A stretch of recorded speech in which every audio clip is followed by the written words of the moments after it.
आज हम पढ़ेंगे परिवर्तनशील अनुपात का नियम, जो कि संबंधित है हमारे पार्ट 3 उत्पादन तथा लागत से। ये मेरा चौथा वीडियो है इस चैप्टर का। उससे पहले वीडियोस में मैंने आपको बताया था उत्पादन क्या है, उत्पादन कितने प्रकार का होता है और उसकी अवधारणाएं क्या है।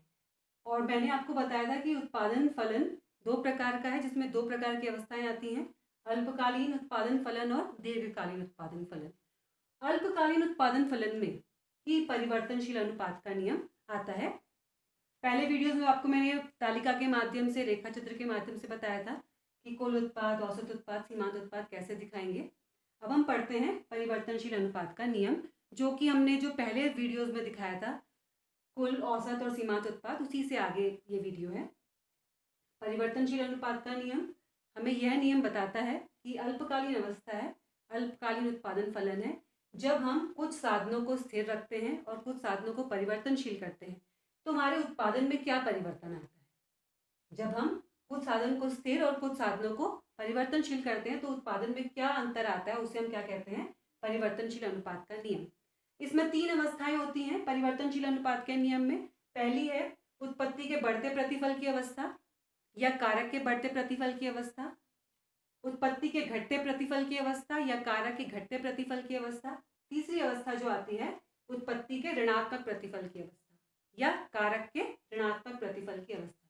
स्टूडेंट्स, जो क्वेश्चन आता है वो इसी प्रकार से आता है कि परिवर्तनशील अनुपात का नियम विस्तार से समझाइए, साथ में उसकी अवस्थाएं भी बताइए कि कितनी अवस्थाएं इसमें होती है रेखा चित्र की सहायता से। या ये प्रश्न ऐसे भी आ सकता है, उत्पत्ति के बढ़ते प्रतिफल की अवस्था क्या है, जो शॉर्ट क्वेश्चन होता है। घटते प्रतिफल की अवस्था किसे कहते हैं, या उत्पत्ति के ऋणात्मक प्रतिफल की अवस्था किसे कहते हैं। जब 6 नंबर का प्रश्न अक्सर एग्जाम में आता है, आप देखेंगे पुराने क्वेश्चन पेपर देखेंगे तो, कि परिवर्तनशील अनुपात का नियम क्या है, इसकी विस्तार से व्याख्या कीजिए, अवस्थाओं सहित अवस्थाएं भी दिखाइए उस रेखा चित्र में। तो आज हम इसी प्रश्न का उत्तर हम डिटेल में पढ़ेंगे।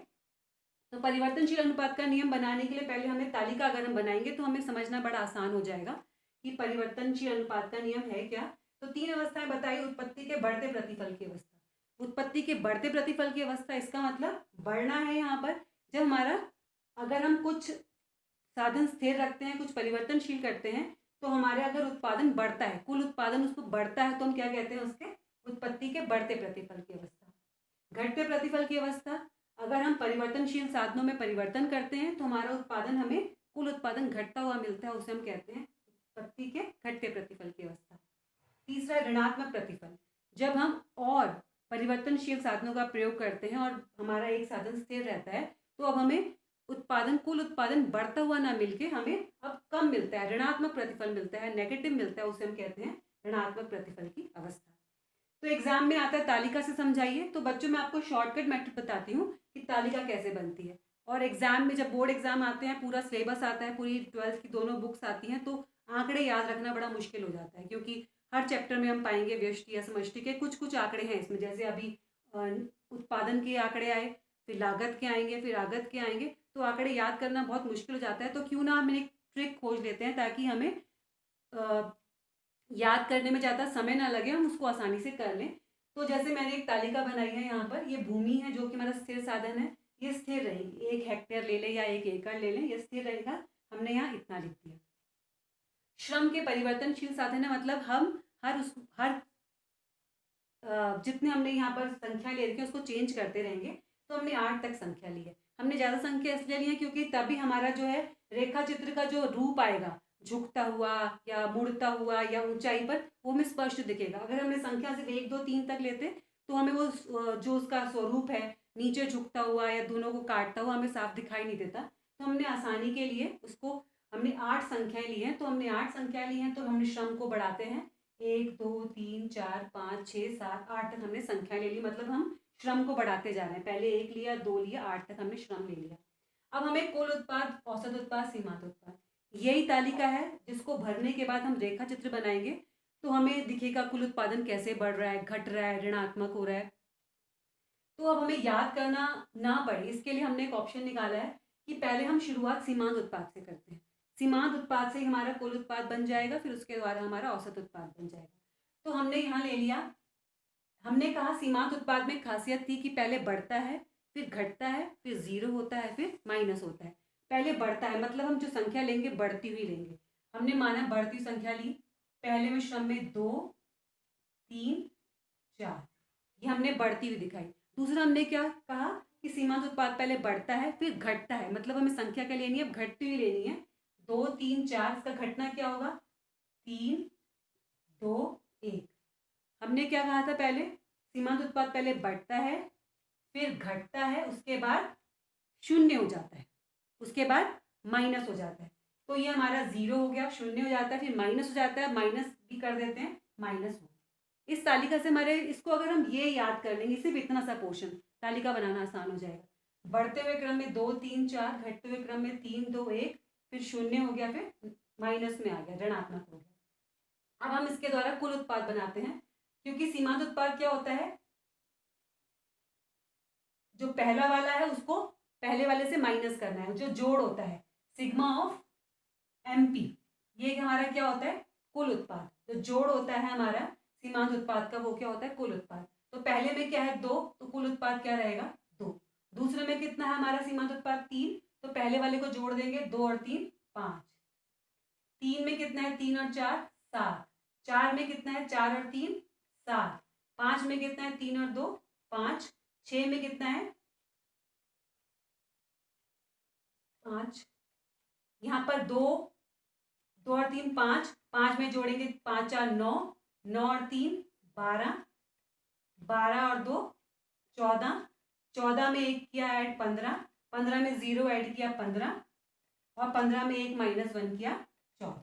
तो ये हमारा बन गया कुल उत्पाद। अब हम औसत उत्पाद बड़े आसानी से निकाल सकते हैं।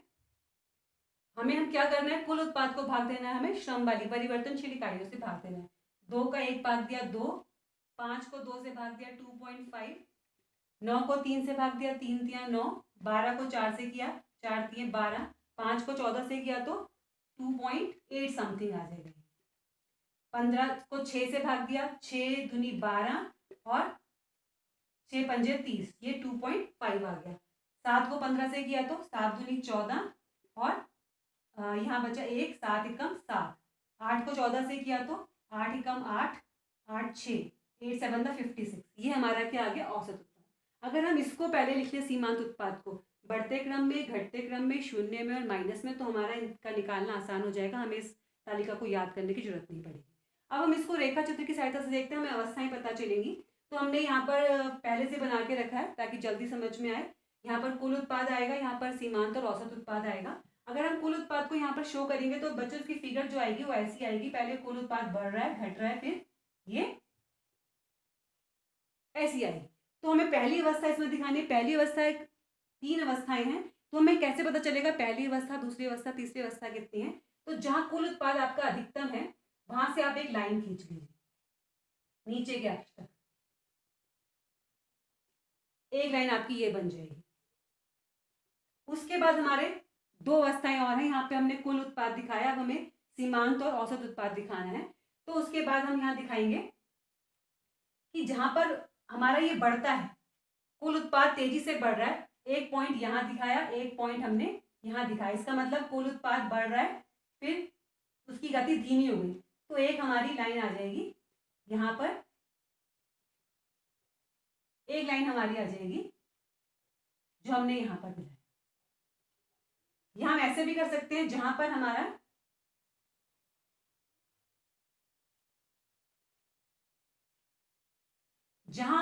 जो औसत उत्पाद, सीमांत उत्पाद है, जहां सबसे मैक्सिमम होगा, एक लाइन वहां पर आ जाएगी।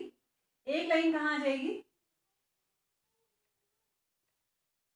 जहां पर हमारा औसत उत्पाद, या जहां पर दोनों आपस में मिलेंगे, मतलब संख्या क्या होगी, बराबर होगी, वहां पर एक लाइन आ जाएगी। तो हमारी एक लाइन ये है,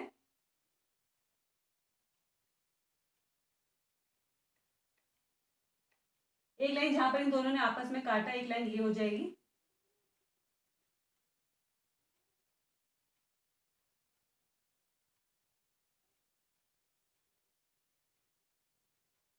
और जहां पर हमारा ये अधिकतम है, सीमांत उत्पाद अधिकतम है, एक लाइन हमारी यहाँ पर, एक हम काल्पनिक रेखा यहाँ पर खींच देंगे। तो हमारी 3 रेखाएं बन गई स्टूडेंट्स। एक हमारी बनी जहां पर हमारा सीमांत उत्पाद अधिकतम है, एक जहां पर MP और AP आपस में काटते हैं वो, तीसरी लाइन हमारी बन जाएगी जहां पर कुल उत्पाद अधिकतम है। तो हम बच्चों ये देखेंगे कि इसमें पहली अवस्था कौन सी है। पहली अवस्था में मानी जाएगी हमारी ये, यहां से लेकर यहां तक ये कौन सी अवस्था हो जाएगी, पहली अवस्था। दूसरी अवस्था हो जाएगी हमारी ये वाली, कुल उत्पाद और जो हमारा सीमांत और औसत उत्पाद आपस में काट रहे थे। तीसरी अवस्था हमारा इसके दाएं साइड, कुल उत्पादन के दाएं साइड जहां पर कुल उत्पादन हमारा गिर रहा है वो कौन सी हो जाएगी, तीसरी अवस्था। तो 3 अवस्था हमने शो कर दी। पहली अवस्था क्या दिखा रही है, पहली अवस्था दिखा रही है कि कुल उत्पादन बढ़ रहा है, तीव्र गति से बढ़ रहा है। लेकिन एक चीज ध्यान देने वाली बात है कि पहली अवस्था में 2 चरण है।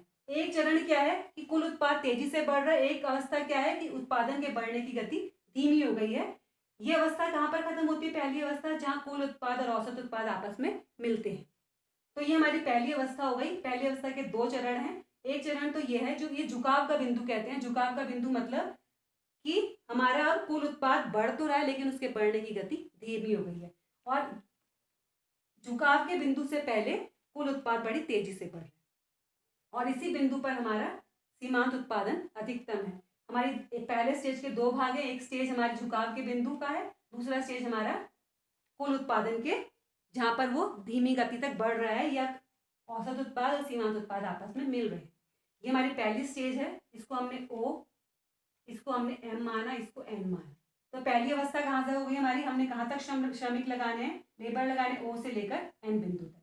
दूसरी अवस्था क्या है हमारी, हमारा कुल उत्पाद अधिकतम है, वो हमारी दूसरी अवस्था तक है।